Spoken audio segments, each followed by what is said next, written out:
Salut à toi, c'est Muerto Mega et on se retrouve pour les infos de Muerto Mega épisode 3. Alors j'ai quelques actualités et on va commencer avec une actualité qui me fait pas plaisir. Lemb, qui devait sortir le 15 décembre, sort le 29. Je suis dégoûtée. Je comptais aller le voir à la semaine du 15, le week-end du 15, et là, je devrais aller le voir le 29. Je suis dégoûtée. Bah, j'ai appris ce matin en partant sur Allociné. Voilà. J'ai regardé s'il n'avait pas été reporté, justement, j'en parlais hier, et bim. Reporté. La Casa de Papel sur Netflix. Pourquoi Nairobi devait mourir avant la saison 5? Alors ça, je m'en rappelle de tête. C'est parce que Nairobi, elle est pas trop pour affronter. Alors que la saison 5, ça va être un affront. Voilà. Donc, voilà.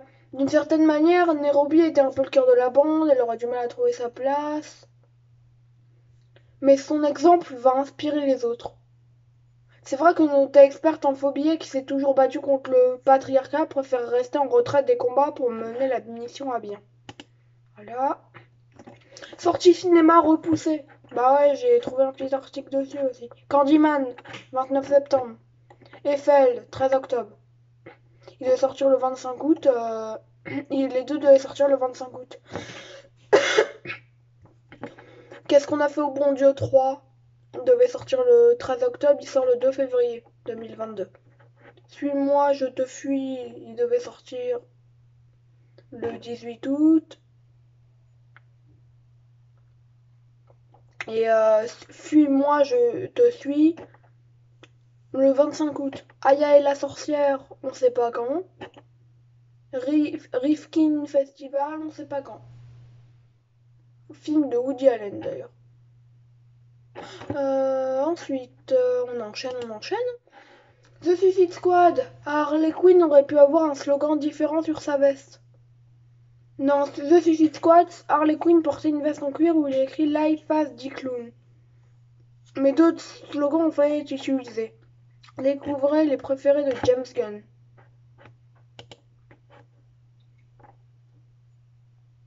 Si Harley passe une grande partie dans le film avec une ombre rouge, sa tenue du début est notamment agrémentée d'une veste en cuir rouge et noir avec l'inscription Live Fast G-Clown. Vivez à fond, mourrez en clown.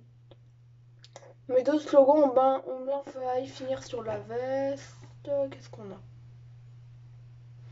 Clown AF, Clown as fuck. World Greatest Grandpa, le meilleur papy du monde. D'accord. Ensuite, Fast and Furious. Au Japon, les titres de la saga n'ont rien à voir avec ceux que vous connaissez.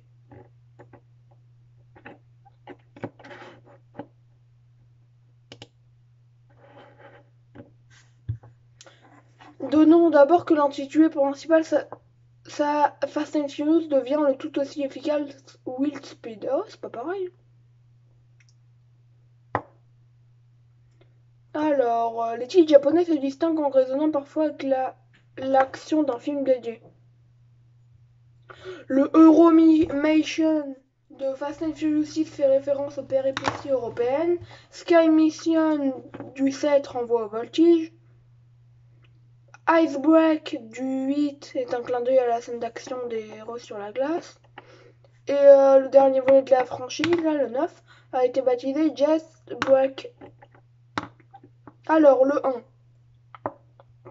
c'est Will Speed. Après, on a Will Speed 2, Will Speed x2, Will Speed x3, Will Speed Max, Will Speed Megamax, Will Speed Euromation, Will Speed Skymation, Will Speed Icebreak, Will Speed Super Combo pour Bécho, Will Speed Jet Break.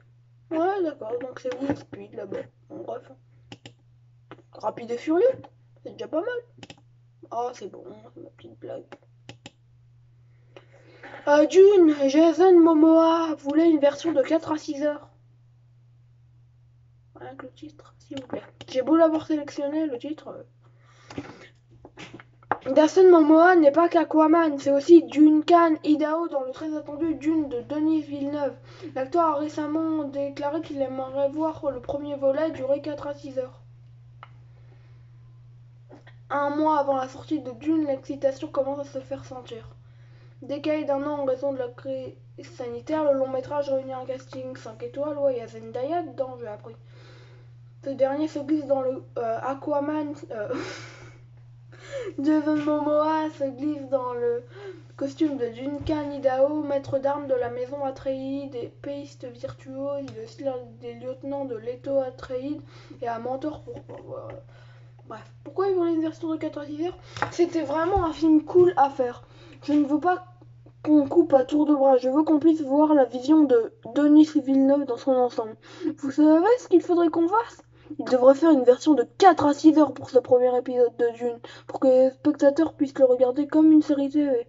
Ouais, sauf qu'il faut le sortir au cinéma, il faut gagner, il faut gagner. Voilà, à moins que Netflix l'achète, au dernier moment. Je vois. Hein. Box Office France. C'est le box office du 28 juillet au 4 août. Alors, Camelot en première position, Jungle Cruise en deuxième, Suicide Squad en troisième, Fast and Furious 9. Ah oui, donc Camelot 1 million.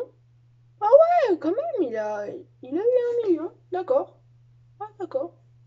C'est la deuxième semaine qu'il a explosé. Ensuite, Jungle Cruise, The Suicide Squad, Fast and Furious 9, Spirit l'Indomptable. D'accord. Il y a des trucs, ça m'étonne. Old 10ème. D'accord. Et Titan, alors il est où Titan? Il est où Titan? Il est où Titan? Donc il y a Hold en 10ème position, C'est la vie en 9ème, Black Widow en 8ème, Les Croods 2 en 7ème, Space Jam en 6ème, Space Jam qui a fait 114, et Hold il a fait 82 000. Ah, il a pas eu beaucoup. Hein. Franchement, s'il est encore là pour le 11 août, je vais le voir. Et je regarderai Escape Game la semaine d'après.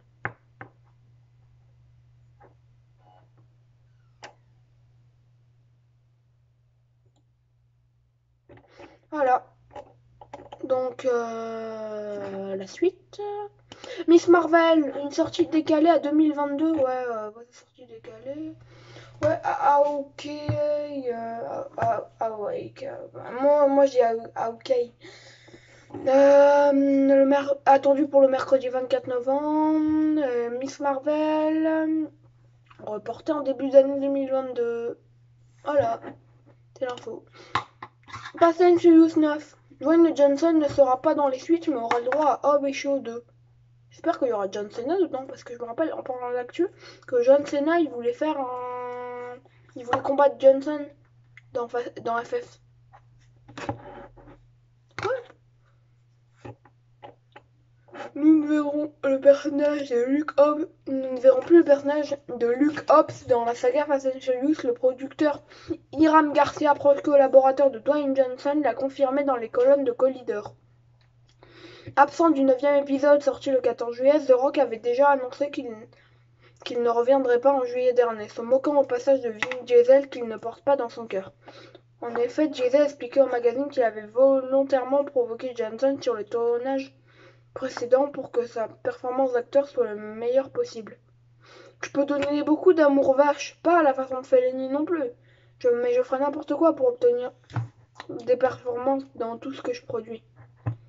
Interrogé par The Hollywood Reporter, The Rock n'a pas été tendre avec son ex-complice. J'ai énormément ri, je pense que tout le monde a ri de ça. Je ne dirai rien de plus si ce n'est que je leur avais souhaité le meilleur, je leur souhaite le meilleur sur Fast and Furious 9 et aussi pour le 10 et le 11. Et tout le reste des films qui feront sans moi. C'est désormais officiel, il y aura bien un Hobbs et Shaw 2. Pour le moment, nous essayons de déterminer la direction que nous allons prendre avec cette suite. Mais nous avons de très grandes idées. Voilà. Dernière actu. Après, j'aurai une petite actu personnelle, mais je ne prends pas ça comme une vraie actu. Alors, les prochains films d'ici, d'ailleurs, on a une série, Pacemaker, en 2022. sur le personnage éponyme de Suicide Squad. The Batman, 2 mars 2022. Black Adam, avec Dwayne Johnson, justement. The Flash, ça m'intéresse. Aquaman 2, Shazam 2. Shazam 2 qui est attendu pour 2023, sinon tout le reste est attendu pour 2022. Voire fin 2022. Bah voilà. Maintenant, là je suis sur le script d'une vidéo, là. Voilà, c'est ça ma petite actu. Je suis sur le script d'une de mes prochaines vidéos.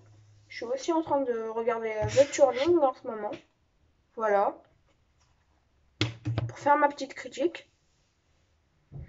Ah ouais, donc c'est la fin de cette vidéo. On se retrouve dans une nouvelle vidéo prochainement. Ciao ciao, c'était Marthe Omega.